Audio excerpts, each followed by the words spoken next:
She wasn't supposed to save them. She was just supposed to clean the house. I need you to sit with that for a second, because this isn't just about a billionaire and a maid. It's about what happens when the thing you stopped believing in shows up in your house, and you weren't even in the room when it did. He'd hired Naomi Brooks because she was cheap, quiet, and wouldn't ask questions. She wasn't a therapist. She wasn't a specialist. She was help. But she was also something Ethan had fired from his life a long time ago, a believer. And while he watched his daughters through screens, providing everything except presents, Naomi did the one thing money can't buy. She prayed. She stayed. She believed their story wasn't over. The day Ethan opened that app and saw 2 empty wheelchairs, his knees hit the floor, not from joy, from guilt, because the girls were standing, and he'd been sitting in his office the whole time.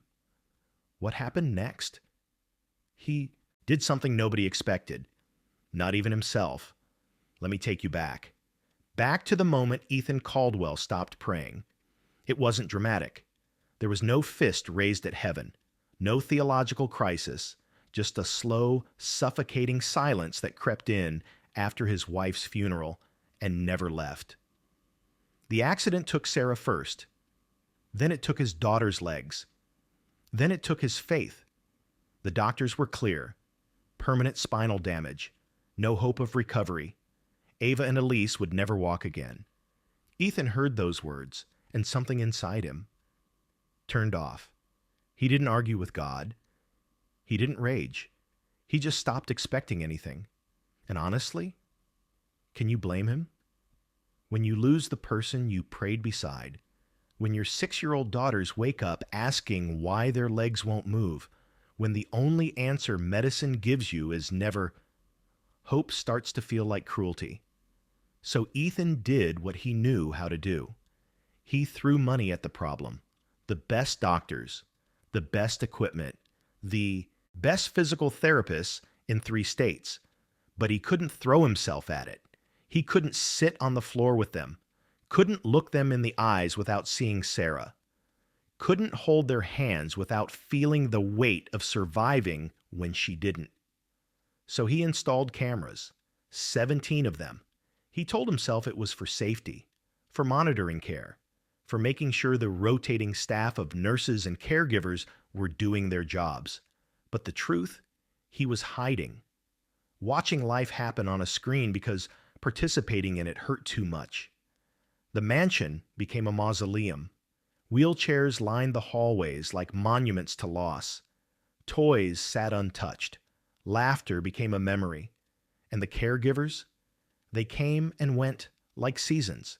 One quit after 3 weeks. Too much pressure. Another treated the girls like tasks on a checklist.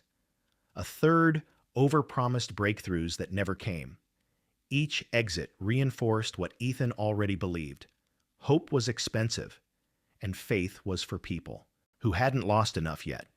Then Naomi Brooks walked through the door, 27 years old, quiet, unassuming. She wore a simple uniform and carried a worn Bible in her bag. Ethan barely looked up during the interview. Another name, another paycheck, another countdown to disappointment. He gave her 2 weeks. She gave him something he'd buried with his wife, a reason to believe again. But not yet. Not in this moment. In this moment, Ethan Caldwell labeled her the same way he labeled everything else in his controlled, sterile, monitored world. Temporary. He didn't know it yet, but help had entered his house, and it was dressed in humility. Before we go any further, take a second to support this story. Subscribe now to this channel, like this video, and share it with someone who loves emotional stories like this. And tell us in the comments, where in the world are you watching from? We'd love to see how far this story has traveled. Naomi Brooks didn't follow the manual. The 3-ring binder sat on the kitchen counter. 17 pages of protocols, schedules, medication timings, and physical therapy routines left by the previous caregiver. Clinical, sterile, safe. Naomi flipped through it once on her first morning, nodded politely, then set it aside. She never opened it again. Instead, she walked into the living room where Ava and Elise sat in their wheelchairs, staring at a muted television, and did something none of the others had done. She sat on the floor, not on the couch, not in a chair positioned at professional distance, on the floor, eye level, close enough to touch. "Good morning, my girls," she said softly. Ava blinked. Elise turned her head slowly, confused. Adults didn't sit on the floor. Adults stood over them, adjusted things, checked things, wrote things down, then left. But Naomi stayed. She reached for Elise's hand, then Ava's. "We're going to have a good day today," she whispered. "I can feel it." Then she bowed her head and prayed. Not loud, not performative, almost like she was talking to someone in the room they couldn't see. "Father, thank you for these beautiful girls. Cover them today. Strengthen them. Remind them that you see them, that you haven't forgotten. Amen." That was it. 15 seconds. But something in the room shifted. What shocked me was how normal her faith was. She didn't make a production of it, didn't ask permission, didn't apologize. She just believed out loud, like it was as natural as breathing. And the girls felt it. By the end of the first week, Naomi had a routine. Mornings began with prayer, quiet, gentle, hands held. Then she'd move their legs, not the rigid, mechanical therapy the previous caregivers had done. She spoke to their muscles like they could hear her. "Come on, sweet girl. You're stronger than you think." She sang hymns while she worked, old ones, simple melodies. "His eye is on the sparrow, and I know he watches me." The girls started humming along. Naomi braided their hair every afternoon, sitting behind them on the couch, her fingers moving slowly, deliberately. She told them stories about her grandmother, about growing up in a small town, about the God who made mountains and still noticed mustard seeds. She called them my girls, not the twins, not the patients, not the Caldwell children, my girls. And they started smiling again. Ethan saw all of it, from his office, from his phone, from the 17 cameras he checked compulsively throughout the day. At first he was irritated. She wasn't following protocol. The binder was clear. Structured physical therapy twice daily, cognitive exercises, limited screen time, documented progress. Naomi was braiding hair and singing. He opened the app during a board meeting, watched her kneeling beside Elise's wheelchair, hands gently moving the girl's legs in slow circles. She was praying. Again. His jaw tightened. This wasn't what he was paying for. But then he noticed something.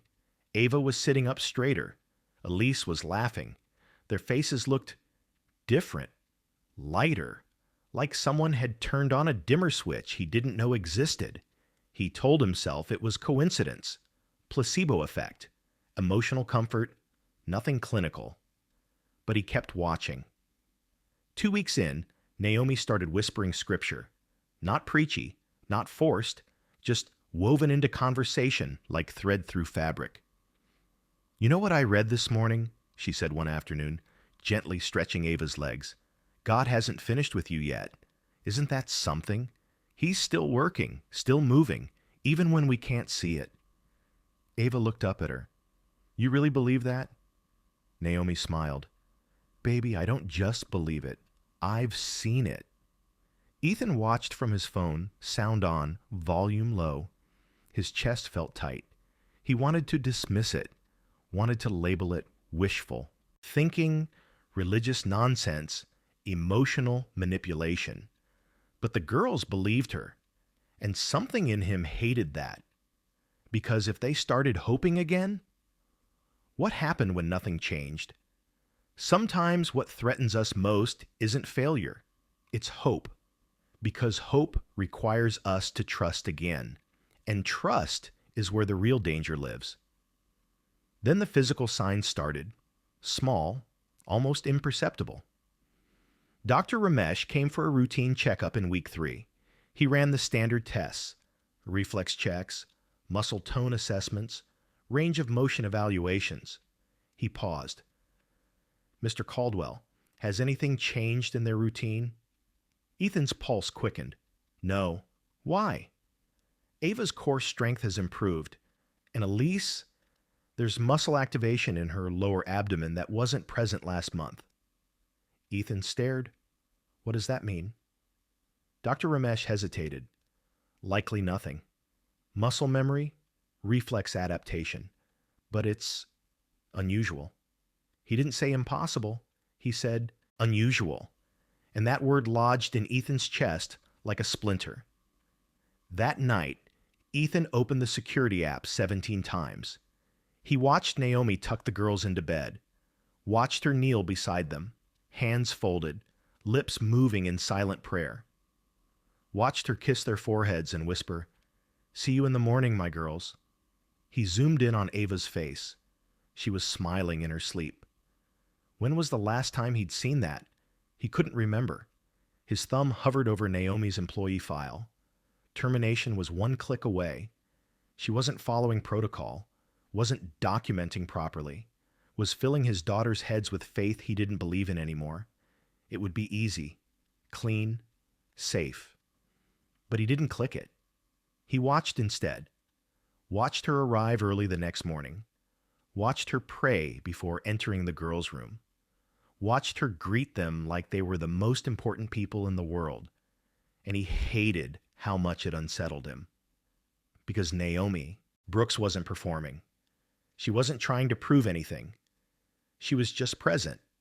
Fully, honestly, uncomplicatedly present. And presence was the one thing Ethan had spent 2 years avoiding. By the end of the month, he was checking the cameras more than his emails. His assistant noticed. "Everything okay, Mr. Caldwell?"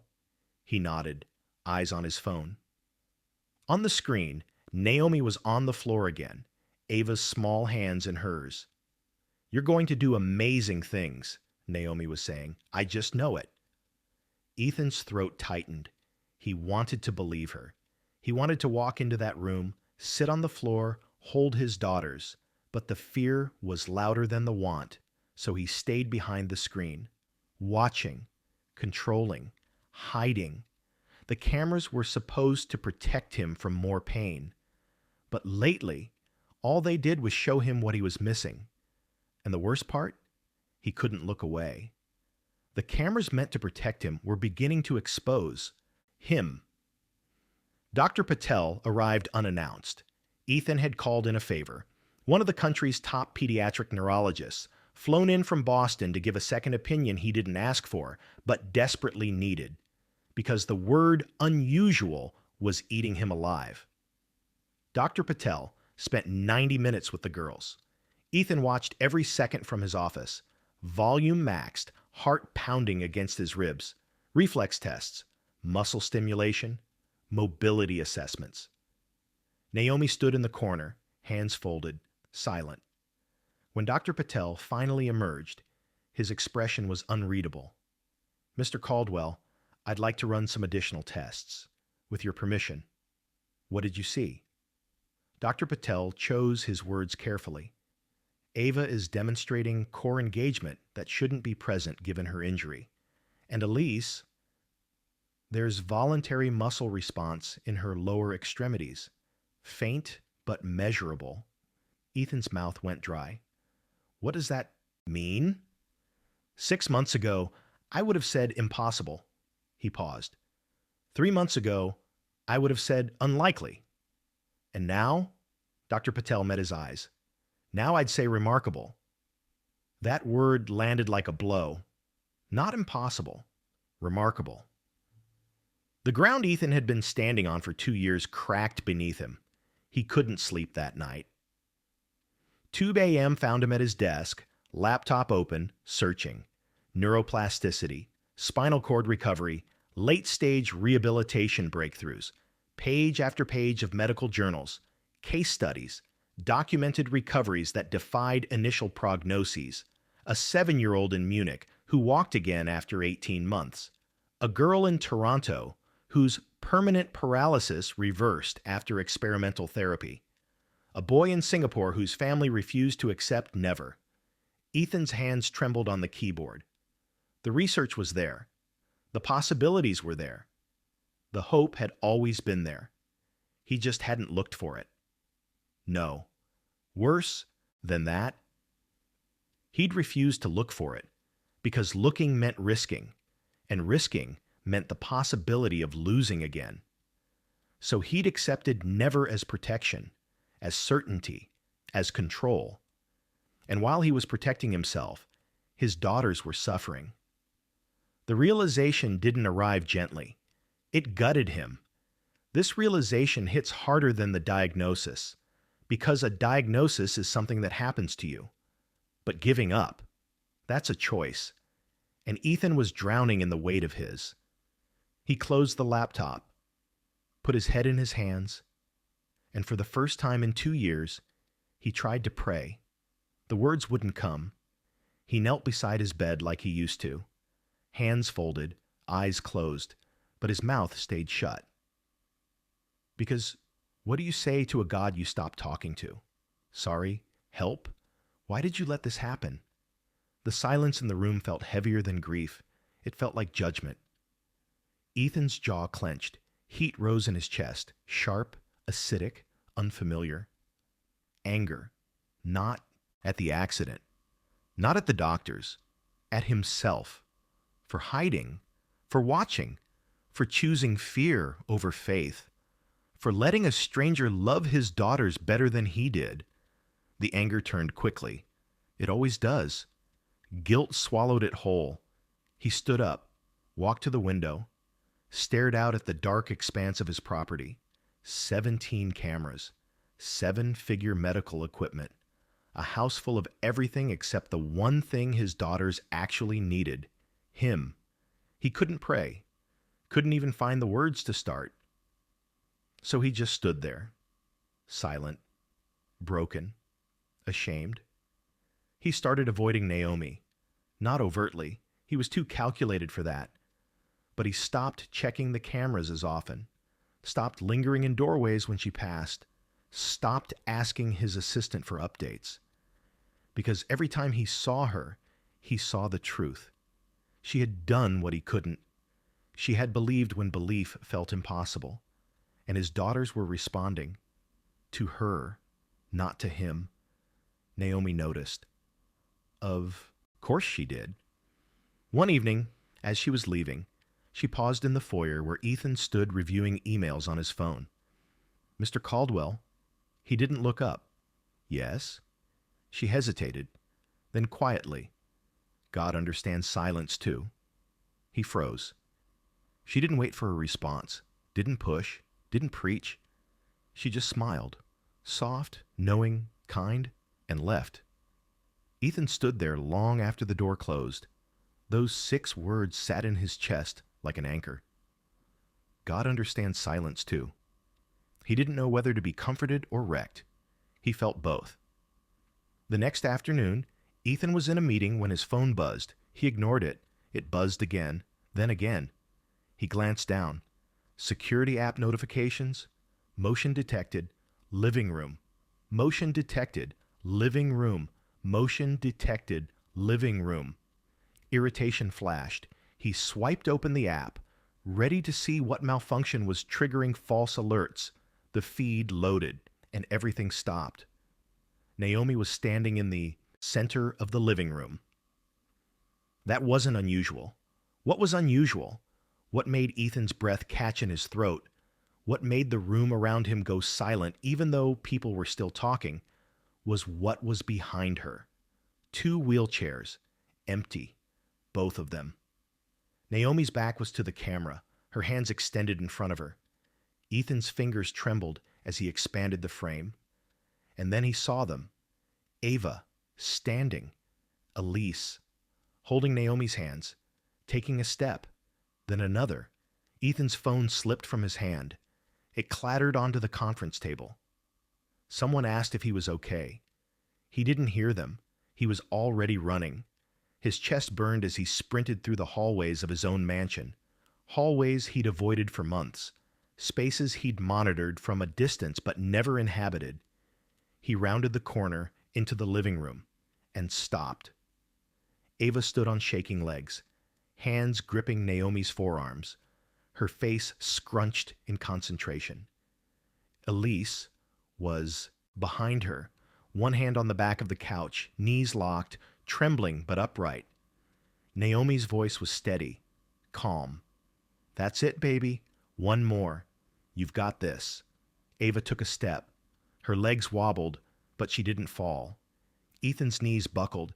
He caught himself on the doorframe, hand pressed to his mouth, eyes flooding. Naomi glanced over her shoulder, saw him. Her expression didn't change.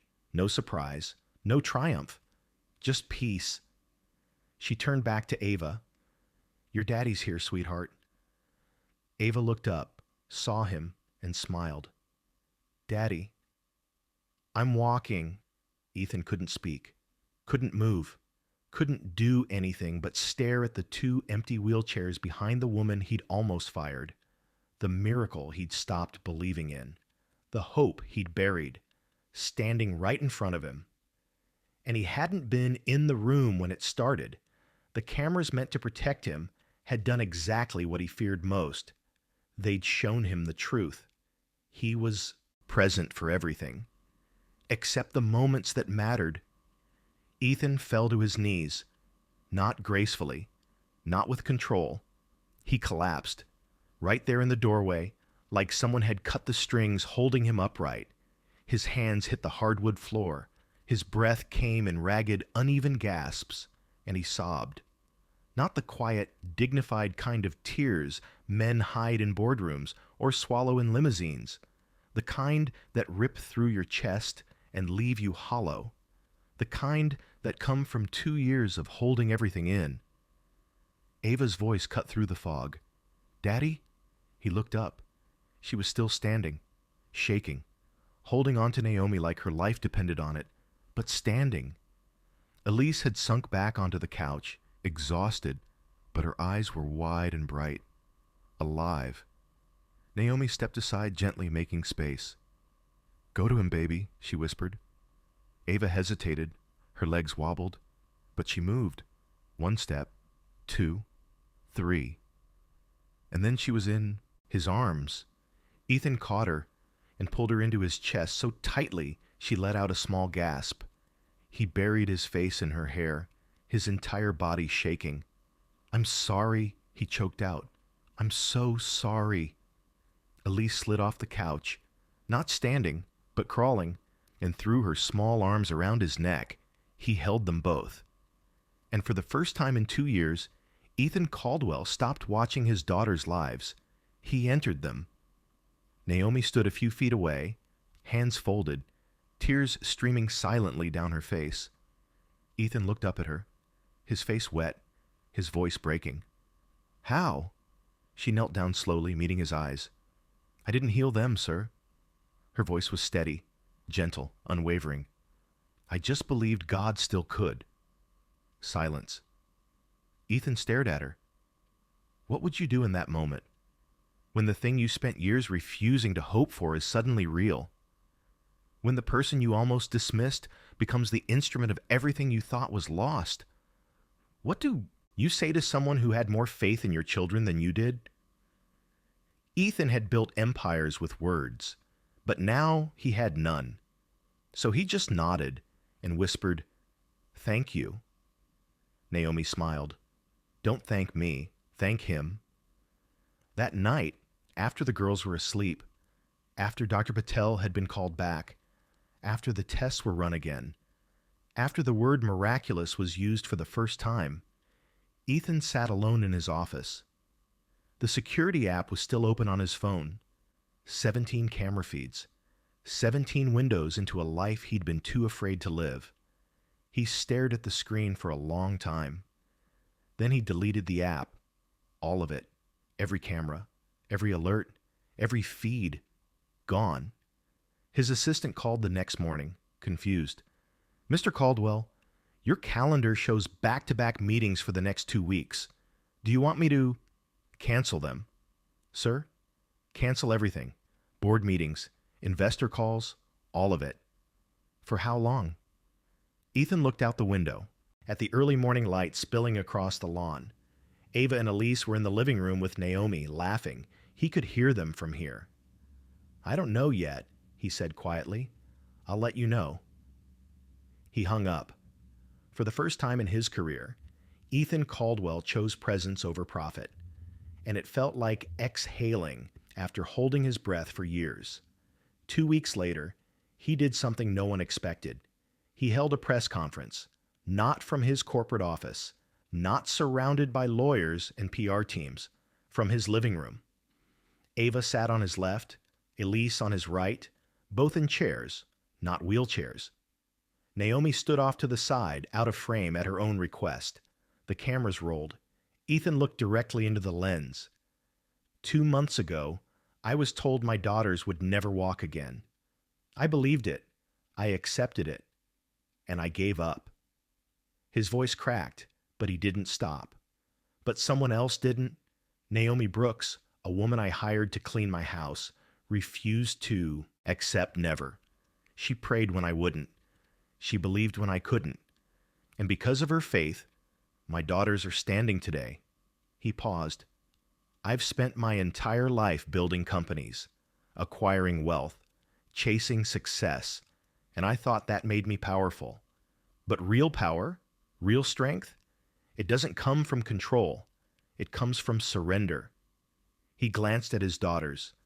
I'm stepping back from my company indefinitely, and I'm turning this house into a foundation for children with spinal injuries and their families. Because if Naomi taught me anything, it's that miracles don't need billion-dollar budgets.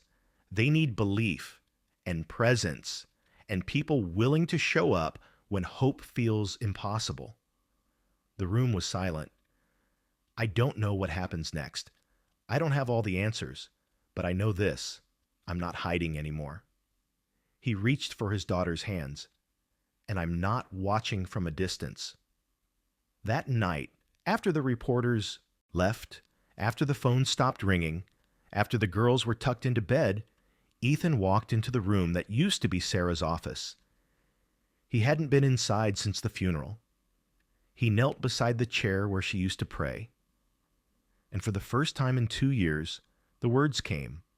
Not eloquent, not polished, just honest. I don't know if you can hear me. I don't know if I have the right to ask for anything after the way I've acted. But thank you for not giving up on them, for sending Naomi, for being here even when I wasn't. He paused, tears slipping down his face. I don't know how to do this, how to trust again, how to believe without being terrified, but I want to try. So help me, please. The room was quiet, but this time the silence didn't feel empty. It felt like listening, and Ethan realized something that broke him and rebuilt him all at once. Faith isn't certainty, it's surrender. It's showing up even when you don't have the answers. It's kneeling when you can't stand. It's believing that God is still moving, even when you can't see it yet. He stayed there for a long time, praying, crying, letting go. When he finally stood, he felt lighter, not because the pain was gone, but because he wasn't carrying it alone anymore. 3 months later, the Caldwell Foundation opened its doors.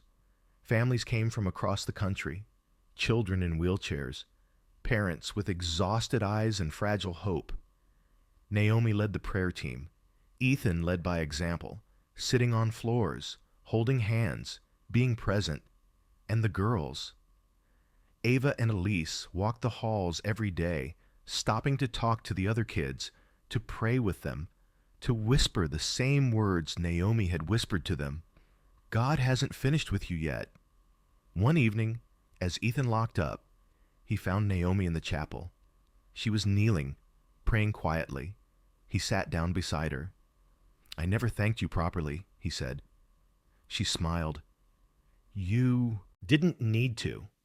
Yes, I did. You gave me my daughters back. You gave me my faith back. Naomi shook her head gently. I didn't give you anything, Mr. Caldwell. I just reminded you what was already there. She stood, placed a hand on his shoulder. God was always working. You just had to stop hiding long enough to see it. She walked toward the door, then paused. And for the record, he's not done with you either. Ethan sat alone in the chapel, her words echoing in the quiet. And he realized the truth that had been there all along. Miracles don't need permission. They need belief. Help doesn't always arrive with credentials. Sometimes it arrives quietly, humbly, in the form of a maid with a worn Bible and unshakable faith. And sometimes the greatest miracle isn't the healing, it's the heart that finally believes again. Ethan bowed his head and prayed, not for answers, not for control, just for the strength to keep showing up, to keep believing, to keep trusting that God's story wasn't finished yet. Not with his daughters, not with Naomi, and not with him. Because sometimes the thing we think is the end, it's just the beginning.